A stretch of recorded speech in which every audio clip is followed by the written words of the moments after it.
Hello, welcome to the program. I'm Jane Mutoni. Her Excellency Jeannette Kagame has commended the courage of ARG and GARG members, the associations that bring together students and former students who are genocide survivors. On Saturday, across the country, elections took place for members of sector advisory councils, and voters urged those elected to work hard to address different issues at the local level.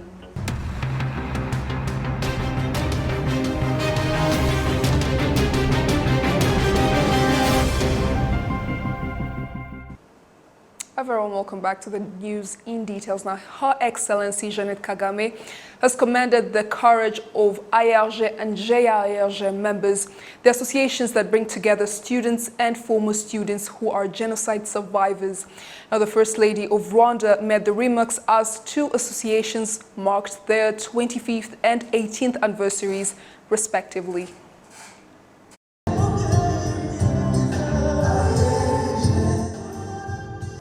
The anniversaries were celebrated under the theme, the pride we derive from the fact that we are alive, and the guest of honor at the event was Her Excellency, the First Lady of Rwanda. Gratitude was expressed by the members for the support they have been given over the years. Turashimira leta y'u Rwanda irangajwe imbere na nyakubahwa Perezida wa Repubulika Paul Kagame. We thank the government of Rwanda, led by His Excellency Paul Kagame, because of the support it has continued to provide for genocide survivors. The First Lady, who has also remained a parent for us all these years, we thank you for that. You showed us the sort of love that has helped us to heal from our wounds, and your advice has helped us not to go into seclusion like people who do not have families. Zituma tutigunga nk'abadafite imiryango. One of the founding members of IRG is Dr. Vincent Ntaganira, who was 22 years old when the genocide against the Tutsi was implemented, and Marie-Louise Ayinhamie, who was just 11. They say the association literally saved their lives.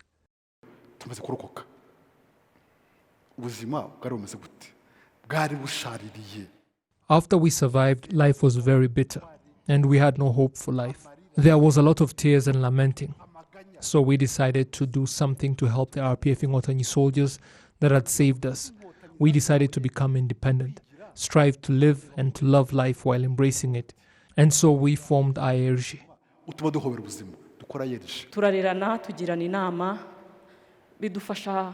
We were brought up together and advised each other, which helped us not to go into isolation and become desperate, understanding that life must go on and that no one is an island. I got a good upbringing, and we are now people who contribute to nation building, important people and good parents ourselves. Addressing those present, the First Lady observed that when the genocide against the Tutsi ended and IRG was later created, the country was in ruins and much has now been achieved, which should be commended.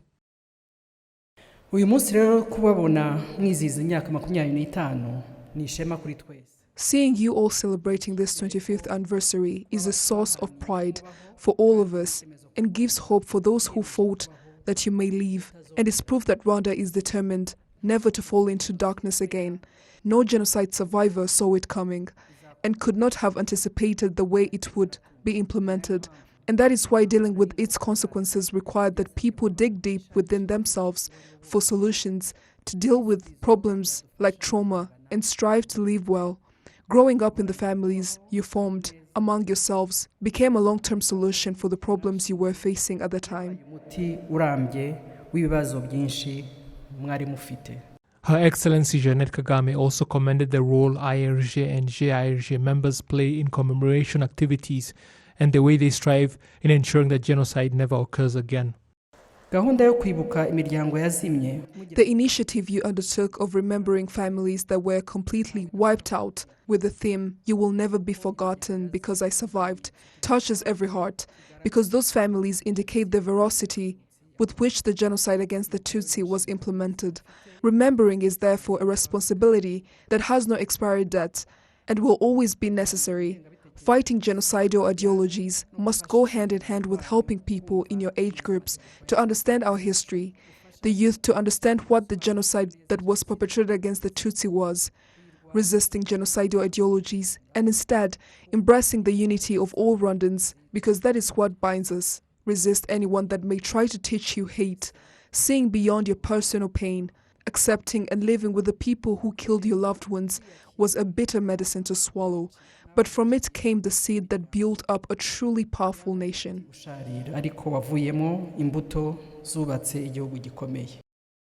Other speakers at the event also commended the achievements of the GRG members. Muri ibibazo byose bagumye ku murongo ukomeye cyane. Through all the difficulties you encountered, you stayed true to the objective that was set by the leadership of our country, of building up a unified nation, and you became part of the solution, not the problem. You showed true patriotism, and the fact that you have continued to progress in life, building up our country, is the only thing that can give value to our loved ones that were robbed of their lives during the genocide. It would also make the RPF Inkotanyi soldiers that died to save you happy.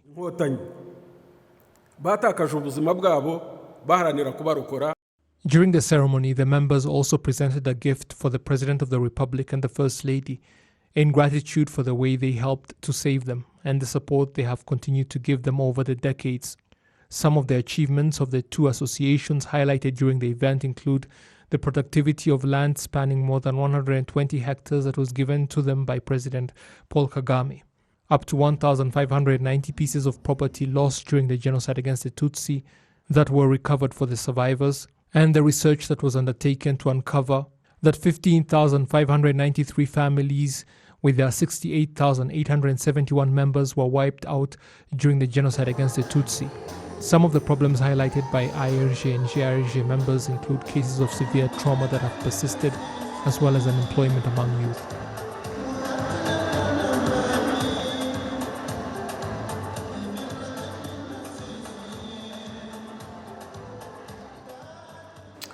Genocide survivors from the IRG family now living in the $1 campaign building say they are grateful that they now have hope of life after going through difficult times from the aftermath of the genocide against the Tutsi.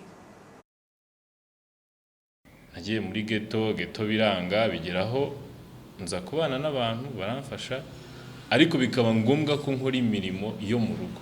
I tried living by myself, but I later failed and went to live with a family that had decided to help me.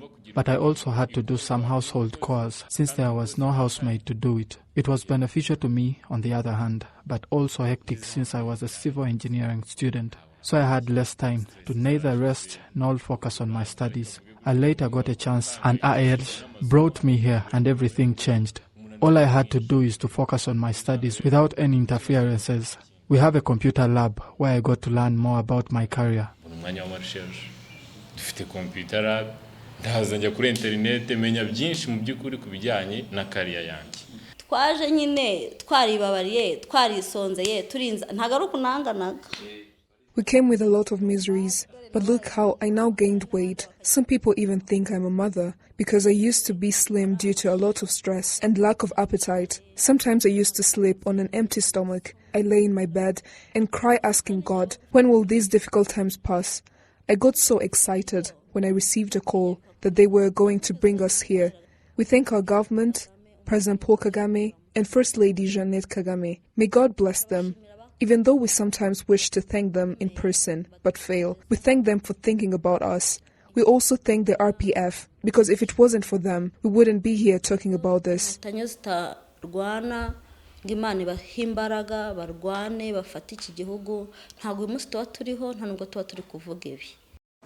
On Saturday across the country, elections took place for members of sector advisory councils, and voters urged those elected to work hard to address different issues at the local level. The positions bid for during the elections were those for primary and secondary school representatives, the representative of hospitals, health centers, and posts, the representative of the private sector, and the representative of non-governmental organizations. Others elected included members of the National Youth, Women's, and People with Disabilities Councils at the sector level, as well as the 30% of places reserved for women. From these groups were the members of the Sector Advisory Council elected from. Officials from the Ministry of Local Government urged those elected to properly fulfill their responsibilities. On Saturday next week, the elections will move to the district level. Now, moving on, Zimbabwe is requesting Rwanda to support a candidate from Zimbabwe running to lead the Pan-African Parliament based on the bilateral relations between the two countries. The Speaker of the National Assembly of Zimbabwe, Jacob Mudenda, stated this during his visit to Rwanda.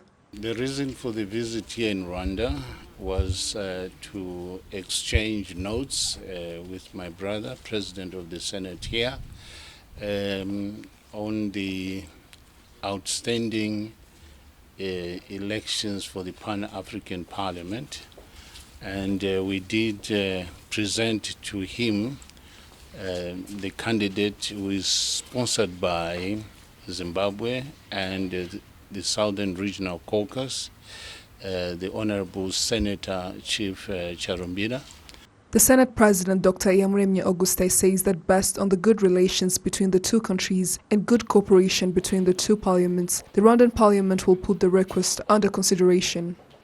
bikurikira urugendo nyakubahwa perezida wa Repubulika wacu yagize muri Zimbabwe na perezida. The past visits of His Excellency the President of the Republic of Rwanda to Zimbabwe and the visit of the President of Zimbabwe to Rwanda show the good relationship between the two countries, and as we know, good relations are maintained by mutual visits. There are good relations between both parliaments as well. Ibihugu byacu byombi nabyo hari ubucuti busanzwe. The Speaker of the National Assembly of Zimbabwe also held talks with the Speaker of the Chamber of Deputies in Rwanda, Honorable Donatille Mukabalisa, on developing the cooperation between the legislatures of the two countries. This not only applies to the legislature, but also to other institutions, as there are those in the business and investment sector that have recently visited here. There is a lot to learn from each other, be it in the education or tourism sector, which can be beneficial for both countries. The Zimbabwean Parliament has been invited to the Inter-Parliamentary Union meeting, which will take place in Kigali towards the end of 2022. And Honorable Jacob Mudenda has pointed out that Zimbabwe is one of the countries that supported the idea for the summit to take place in Rwanda. People living in Kigali city and its suburbs, where there are water shortages, say they look forward to the completion of a new pipeline which will supply clean water to up to close to 500,000 residents. The 9.4-kilometer water pipeline will draw from the Nzove purification plant and take it to Gisozi sector to a distribution center that will send it to different parts of the city. The development has been welcomed by residents in places where water shortages are rife, and officials at the Water and Sanitation Corporation have confirmed that the new pipeline will be completed in 18 months and help the government with the goal of providing all Rwandans with clean water by 2024. If we were to put 87,000 on the existing pipelines, we should be able to draw all the water we are getting at Nzove. With this new pipeline, we have established that another 444,000 residents will get clean water every day when they were rarely getting it before. The project is being supported by the Japan International Cooperation Agency that has commended the way Rwanda is implementing such initiatives. Yes, we are very happy because sometimes we go to Ramagana where we constructed back in 2008 the water facilities. They are still working, and we see that many people are using that water facility for their life. The new pipeline will supply areas in the districts of Gasawe, Nyarugenge and Kigali city, as well as Rwamagana in the eastern province. It will cost 30 billion Rwandan francs to complete, and the Nzove water purification plant is being expanded to be able to accommodate for the increased demand. Now, 30 Rwandans were received at the Kagitumba border in Nyagatare district on Saturday after being deported from Uganda. There are 20 men, 3 women and 7 children. It turned out that some of the Rwandans were detainees in Kampala, Uganda.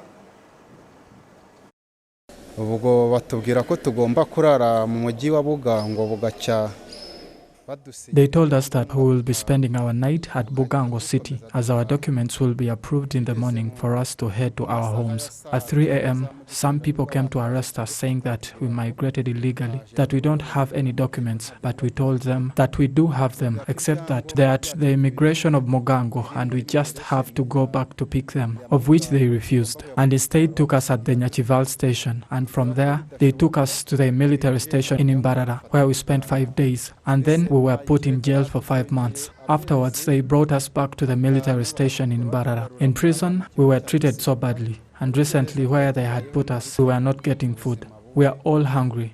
Nk'aho bari badushyize muri iyi minsi ho ntitwaryaga, inzara ni yose kabisa, turashonje. Muri gereza nagiye ntwite, byari ibintu bikomeye cyane. I was 6 months pregnant when they put me in jail. During that time, I wasn't able to eat because the food was bad. At the time of birth, I was operated. I thank God that I survived it. I gave birth in jail. My baby is now 2 months old. Muri gereza nagiye ndifite amezi 6. Ubu ngubu afite amezi 2 umwana. Residents that live near the water pipeline construction site in Rwabichuma sector have said that after seeing the pipeline under construction, they now believe that they will finally have water in their neighborhoods, which will solve the problems that include long journeys to fetch water. Shislaine Mgwaneza reports. In some neighborhoods in Nyanza district, residents say they always have to make long journeys to find water, and that even when they do, it is sometimes very dirty. We used to have hard times to get clean water, though it is from the tap. On the rainy day, the ground is slippery and the water is unclean. These residents have said that since the water pipeline is under construction, they can finally believe that they're about to get clean water near them. Accessing water while at home will make it easier for us, and we won't face any challenges like we used to while trying to get clean water from far places. Nyanza district officials have said that it's not only in Rwabichuma sector that the pipeline is being constructed, but also in Busore sector. All these activities aim at improving Nyanza district residents' social welfare in line with achieving the country's goal of providing all Rwandans with clean water by 2024.